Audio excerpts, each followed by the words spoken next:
মানুষের বিশ্বাস, তারা নাকি হাদিয়ে নেয়, হোয়াট এভার ইট ইজ, সেটা উইদিন দেয়ার কমিউনিটি, সাধারণ লোকের কাছে আসে না।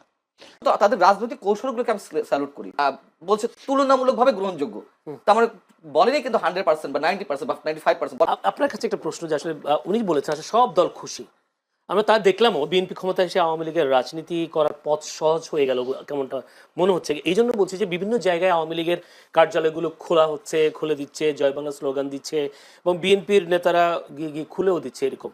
তাহলে কি বিএনপি ক্ষমতায় আসার কারণে আওয়ামী লীগের রাজনীতি করার পথটা সহজ হয়ে গেল কিনা? খুব স্বাভাবিক, খুব স্বাভাবিক, যেটা রাজাকে ভাই বলেছেন সেই কারণে আওয়ামী লীগ খুশি। অন্তত রাজাকে ভাইয়ের এই পর্বের এই বক্তব্যে আমি সম্পূর্ণ একমত। সবাই খুশি, আমরা সবাই রাজা। এখন বিষয় হচ্ছে যে শুধু আওয়ামী লীগ বিএনপি বা যার যার জায়গা থেকে খুশি তা না। দেখুন, এটি বাস্তবতা। বাংলাদেশের মানুষ যে দলই করুক না কেন, আমি সবসময় একটি কথা বলি, 80 থেকে 90% মানুষ মুক্তিযুদ্ধের চেতনায় বিশ্বাসী। সেই মানুষগুলোও খুশি। মানুষের মধ্যে তো একটা আতঙ্ক ছিল, একটা আশঙ্কা ছিল, অথবা আর একটা অংশের মধ্যে আশাবাদ ছিল জামাত ক্ষমতায় চলে আসছে। ম্যাটিকুলাস ডিজাইন দিয়ে হোক, সেটা ইঞ্জিনিয়ারিং করে হোক বা মেকানিজম করে হোক, জামাত ক্ষমতায় চলে, অথবা ভোটের মাধ্যমে, মনে করেন যে কোনো কোনো একটা অংশ তারা বলছিল ভোটের মাধ্যমে জামাত চলে আসবে, তারা ঠিকই বলছিল, আবার আতঙ্কেও ছিল। আপনি নিশ্চয়ই, আমি আর কাউকে না উদাহরণ না দিই, আমি তো একজন সিটিজেন হিসেবে, একজন সাধারণ মানুষ হিসেবে আমি তো চাই স্বাধীনতা বিরোধী কোনো শক্তি ক্ষমতায় না আসুক। হ্যাঁ, সেদিক থেকে আমিও খুশি, অন্তত এই জায়গা থেকে। গুড, সেটাই তো বলছি, জি ভাই, সবাই খুশি। এটা তো বলতে হবে।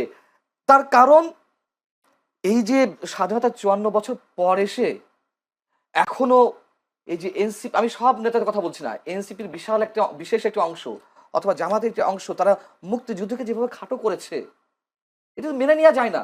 এবং 18 মাস, জয়নুল আপনি বলুন, নিজেকে আদালতের কাঠগড়ায় দাঁড় করেন, মনে করেন যে সাক্ষ্য দেন, আপনি কি নিশ্চিন্তে থাকতে পেরেছেন?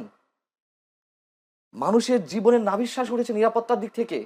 নতুন যে মবতন্ত্র কায়েম হয়েছিল, যে মানে কখন কে মবের শিকার হবে কেউ বলতে পারছিল না, এবং এইগুলো কে ঘটিয়েছে? সবাই মিলেমিশে ঘটিয়েছে। জামাত ঘটিয়েছে, বিএনপি লোকেরা ঘটিয়েছে, এনসিপি ঘটিয়েছে। কি আশা করেন সামনে মবতন্ত্র হবে কি হবে না? কমবে তো বটেই, কমবে বটেই, মানে একেবারে যে বন্ধ হয়ে যাবে রাতে তা না, তবে অবশ্যই কমবে এবং একটা সময় বন্ধও হবে, এটুকু আশা করি। এবং তারেক রহমান যে আশাবাদ মানুষের মনে জাগাচ্ছে, মানে আমি তো প্রথমে বলেছি, ব্রুট মেজরিটি অবশ্যই খারাপ দৃষ্টান্ত হয়ে আছে যুগে যুগে। এবারও যে খারাপ হবেন তা বলা যায় না, তবে আমরা আশা করতে পারি। তিনি তারেক রহমান সব বিরোধী দলের নেতাদের বাসায় গিয়ে গিয়ে দেখা করছেন, নতুন সংস্কৃতি, অবশ্যই এটা ভালো উদ্যোগ। এবং আওয়ামী লীগের রাজনৈতিক কার্যালয় আপনি খোলার কথা বলেছেন, এটা তো আসার কথা। দেখুন, এটা তো বাস্তবতা। আওয়ামী লীগের নেতাকর্মীরা যারা অন্যায় করেছে, অপরাধ করেছে, চুরি করেছে, বাটপারি করেছে, গুম করেছে, খুন করেছে, তাদের সবার বিচার আমরা চাই। কিন্তু একটা ইনস্টিটিউশন কেন বন্ধ রাখতে হবে, যেটা রাজীব ভাই প্রথমে বলছিলেন? তো খুব স্বাভাবিক, আমরা চাই।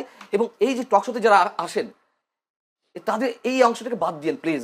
ওই যে উত্তপ্ত কথাবার্তা বলে, মানে ঝগড়াঝাটি বাধায় দেয়, এবং ওই যে ইনফ্লুয়েন্সিয়াল কথাবার্তা বলে নেগেটিভলি, বাংলাদেশের রাজনীতি নষ্ট হওয়ার পিছনে এই একটা অংশ কিন্তু দায়ী।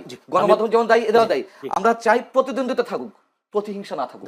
আর একটা প্রশ্ন, সেটা হচ্ছে, আপনি নিজেই বলেছেন জামায়াতের মুক্তিযুদ্ধ বিরোধী একটা শক্তি আসুক ক্ষমতা, এটা আপনিও চান না, দেশের মানুষও চায়নি, কিন্তু ভোটের দিক হিসাব করলে জামায়াতের বেশ উত্থান হয়েছে। সেই উত্থানটাকে আপনি কিভাবে দেখছেন? বা এই উত্থানকে আরো বাড়বে নাকি কমবে বিএনপির এই প্রশাসনিক ক্ষমতার দক্ষতার জন্য? কি মনে হয় আপনার?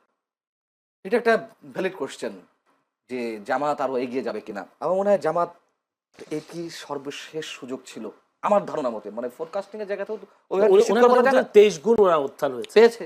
তার নানান কারণ আছে। দেখুন, জামাত পরিবার ভিত্তিক রাজনীতি করেছে 18 বছর। সমাজ মানে কি বলে এটাকে, এই শব্দটা আমি বলি না, মানে এটা শব্দটা গ্রাম ভিত্তিক, হ্যাঁ ওটা তো আছেই।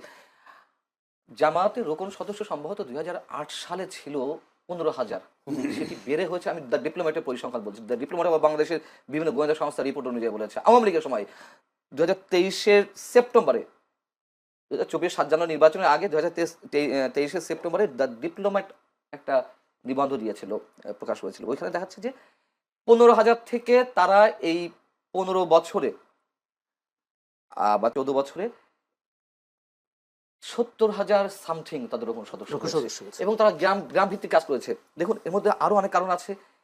তাহলে আওয়ামী লীগের দমন পীড়ন ওদেরকে আর উত্থান বাড়িয়ে দিল, এটা অবশ্যই তাদের রাজনৈতিক কৌশল, তাদের রাজনৈতিক কৌশলগুলোকে আমি স্যালুট করি। তাদের যে সাংগঠনিক ভিত্তি, আপনি ইচ্ছা করলেই টাকা দিয়ে যে কোনো দলের সদস্য প্রেসিডিয়াম মেম্বার হয়ে যেতে পারেন। আমি চ্যালেঞ্জ করে বলছি, কয়েক কোটি টাকা, মানে দল বুঝে অবস্থা। তো শিল্পপতিরা হচ্ছে না, বড় বড় পদে যাচ্ছে না বড় দুই দলের, এবারও কিন্তু জামাতে এটি সম্ভব না, জামাতে এটি সম্ভব না। এবং এর আগেও বলেছি, জামাতের প্রত্যেকটা ছেলে বা মেয়ে যাই হোক ছাত্র শিবির করার পর তাদের অর্থনৈতিক স্বাবলম্বী হওয়ার নিশ্চয়তা রয়েছে। তাদের ব্যাংকিং সেক্টর, তাদের অর্থনৈতিক যে সেক্টরগুলো অসাধারণ। যে দলের যেমন টাকার অভাব হয় না, চাঁদাবাজি করতে হয় না, ঠিক একইভাবে যারা শিবির করে আসে, ছাত্র সংগঠন করে আসে, তার চাকরি বাকরি অভাব হয় না। এদিক থেকে জামাতের রাজনৈতিক কৌশল অতুলনীয়, অভাবনীয়, অনেকটা কমিউনিস্ট পার্টি টাইপের। আগে যেমন কমিউনিস্ট পার্টি যে প্র্যাকটিসটা করতো